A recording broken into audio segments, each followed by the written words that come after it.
الرحمن الرحيم قد أفلح من تزكى وذكر اسم ربه فصلى بل تؤثرون الحياة الدنيا والآخرة خير وأبقى إن هذا لفي الصحف الأولى صحف إبراهيم وموسى صدق الله العلي العظيم.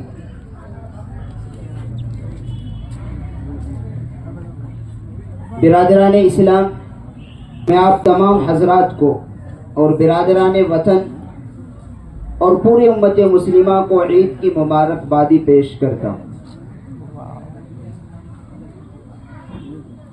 آج مسلمان عیدگاہ کے اندر رمضان المبارک کے مکمل 30 روزے رکھنے کے بعد اور رات میں تراویح اور تہجد ادا کرنے کے بعد عیدگاہ میں اللہ تبارک و تعالیٰ کی طرف سے دیے جانے والے انعامات لینے کے لیے یہاں جمع ہیں۔ اس موقع پر ہم اپنے رب کریم کا بہت شکریہ ادا کرنا چاہیے کہ اللہ تبارک و تعالیٰ نے ہمیں رمضان جیسے بابرکت مقدس مہینہ عطا فرمایا اور اس میں روزہ رکھنے، تراویح کی نمازیں پڑھنے، قرآن کریم کی تلاوت کرنے، تسبیحات پڑھنے اور دیگر عبادتوں کی توفیق عطا فرمائی۔ اور اسی کے ساتھ ساتھ یہ رمضان اس امت پر ایسا گزرا ہے، تاریخ کے اندر ایسا رمضان اب تک نہیں گزرا کہ ہم تو الحمدللہ چند گھنٹوں کی بھوک اور پیاس کو برداشت کر کے افطار کے وقت ٹھنڈی شربت پی رہے تھے، لیکن وہی ہمارے مسلمان بھائی کہ جن کے بچے پیاس کی شدت میں جان دے رہے تھے، یہ رمضان ہمارا اس حال میں گزرا ہے کہ جتنی خونیں اس رمضان کے اندر بہائی گئی، تاریخ گواہ ہے کہ 1400 سال سے اتنی خونیں کبھی مسلمانوں کی نہیں بہی۔ جتنا اس رمضان کے اندر مسلمان بہنوں کی عزت لوٹی گئی ہے، تاریخ گواہ ہے کہ 1400 سال سے اب تک اتنا ظلم نہیں ہوا۔ اس سال کا رمضان پوری امت مسلمہ پر ایسا گزرا۔ ہم تو الحمدللہ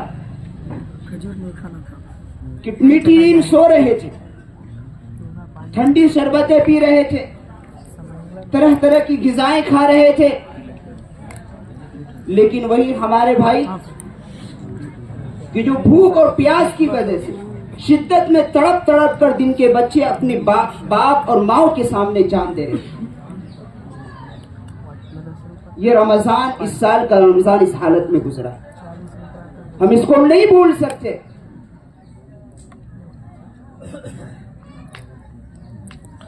الغرض عبادتوں کی توفیق عطا فرمائی ہے، اور جب عید کا دن آتا ہے تو اللہ تبارک و تعالیٰ فرشتوں کو حکم دیتے ہیں کہ جاؤ ہر شہروں کے اندر، ہر قریوں کے اندر، ہر چوراہوں پر کھڑے ہو جاتے ہیں فرشتے، اور وہ آواز لگاتے، صرف انسان اور جنات کے علاوہ ہر مخلوق ان کی آواز کو سنتی ہے، کہتے ہیں چلو اس رب بارگاہ کی طرف جو سب سے زیادہ عطا کرنے والا ہے، جو سب سے زیادہ کریم ہے، جو سب سے زیادہ سخاوت کرنے والا ہے، جو تمہارے گناہوں کو معاف کرنے والا ہے، جو تمہاری دعاؤں کو سننے والا ہے، اس رب کریم کی درگاہ کی طرف چلو۔ فرشتے ہر چوراہوں پر کھڑے ہو جاتے ہیں اور عیدگاہ کی طرف آنے والے ہر مسلمان کو بشارت دیتے ہیں، وہ خوشخبری دیتے ہیں۔ اور جب عیدگاہ کے اندر مسلمان جمع ہو جاتے ہیں تو اللہ تبارک و تعالیٰ عالم الغیب ہونے کے باوجود، ان کو سب چیز کا علم ہونے کے باوجود، وہ فخر کے طور پر فرشتوں سے عرض کرتے ہیں کہ باری تعالیٰ، اے فرشتے میرے بتاؤ کہ اس مزدور کی کیا مزدوری ہے جن کو ہم نے ایک ڈیوٹی لگائی تھی، جن کو ہم نے ایک کام کیا تھا، اس نے اس کو تکمیل کیا، اب اس مزدور کی مزدوری کیا ہوگی؟ اللہ رب العزت جاننے کے باوجود فرشتوں سے پوچھتے ہیں، یہ بطور انعامات اور اپنے احسان جتانے کے لیے فرشتے کہتے ہیں باری تعالیٰ اس مزدور کی مزدوری یہی ہے کہ اس کو پوری پوری اجرت دے دی جائے۔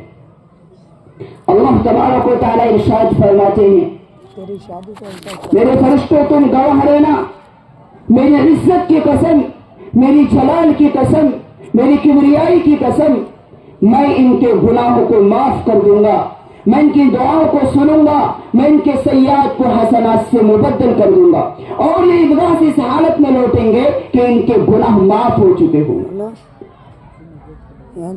یہ سب سے بڑا پروانہ دینے کے لیے اللہ تبارک و تعالیٰ نے مسلمانوں کو عیدگاہ کے اندر جمع فرمایا ہے۔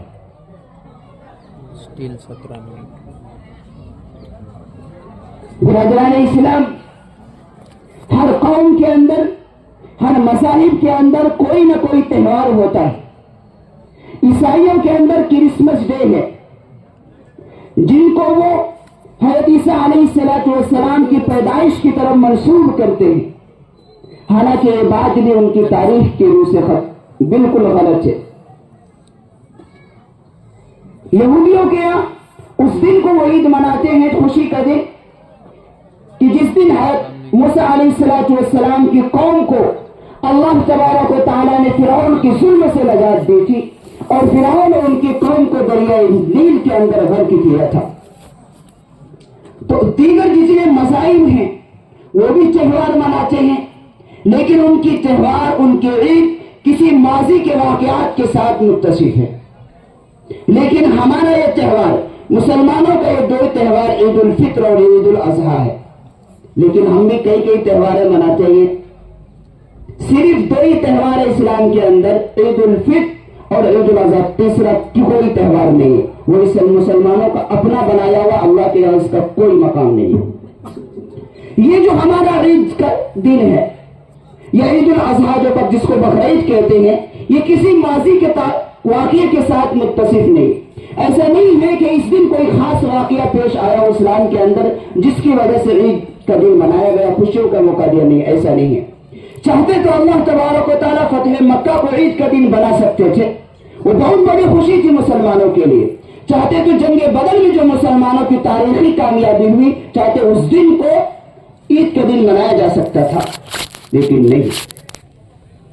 غزوہ خندق کا موقع ہے، وہاں بھی بڑی کامیابی ملی تھی، اور بہت سے ایسے مواقع ہیں جہاں مسلمانوں کو بڑی خوشیاں نصیب آئی، بہت بڑی فتح کامیابی آئی، لیکن اللہ تبارک و تعالیٰ نے ان کو عید کا دن مقرر نہیں کیا۔ تو ہمارا یہ اسلامی تہوار عید کا دن دوسرے غیر مذاہب سے الگ ہے، اور دوسری جو غیر مذاہب کے اندر جو تہوار ہیں، ان تہواروں کے اندر گناہ، شرک، شراب نوشی اور جتنے دنیا کے اندر جرائم ہیں سب کیے جاتے ہیں، اور الحمدللہ ہمارا یہ مسلمانوں کا تہوار عبادات کے ساتھ متصف ہے کہ عید الفطر میں بھی مسلمان 2 رکعت نماز عید الفطر ادا کرتے ہیں، اور بقرعید میں بھی 2 رکعت نماز عید الفطر ادا کرتے ہیں۔ تو اس نماز سے ایک میسیج ہے، چاہے خوشی کے عالم میں ہو، چاہے غمی کے عالم میں ہو، ہر حال میں اس رب کریم کو یاد رکھنا ہے جس نے تمہیں پیدا کیا ہے، جو ساتوں زمین و آسمان کا بنانے والا ہے، اس کو ہر حال میں یاد رکھنا ایک مسلمان کی ذمہ داری ہے۔ ایسا نہیں ہو سکتا کہ خوشی کے عالم میں کہیں ہم اس رب کریم کو، اس کائنات کو بنانے والے کو ہم بھول جائیں۔